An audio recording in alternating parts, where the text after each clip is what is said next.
You haven't started because you've made the concept of starting too big. You've made it too big a deal. In your head, starting means getting it right, committing properly, not making mistakes, being perfect. So, of course, you hesitate. Of course, you wait. That's a very heavy first move. That's a big first step. And it's not meant to be that. You've turned a simple action into a life decision. All you're doing is starting. And now it feels like if I start, I better not mess this up. So you wait until you feel that I'm ready now.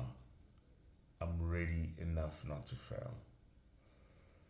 But that moment never ever comes because you never start. Starting is not commitment, it's exposure. It's not this has to work. It's let me see what happens when I actually make an attempt. What happens when I actually try? What happens if I start? You're treating the first step like the final step, like it locks you in. It doesn't. All it's meant to do is give you information. A real start is meant to be small, controlled, almost uncomfortable in how simple it is. Invest a small amount, test an idea, take one position, not to win, but to enter the game, to try something. Right now, you're standing outside trying to understand everything, and that's why nothing is clear. Because clarity lives in the process, the obstacle is the way. Clarity lives in the process, not before it.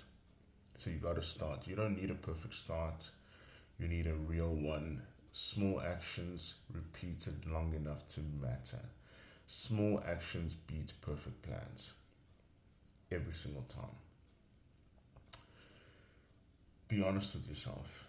You're not waiting for the right time. You're waiting for a version of yourself that doesn't feel fear. But that version doesn't exist. This weekend, stop thinking about the perfect plan. Pick one move, make it small enough that you can't justify avoiding it. Then on Monday, you don't think, you don't prepare, you execute, you start. Because the goal isn't to feel ready, it's to stop being the person who never starts.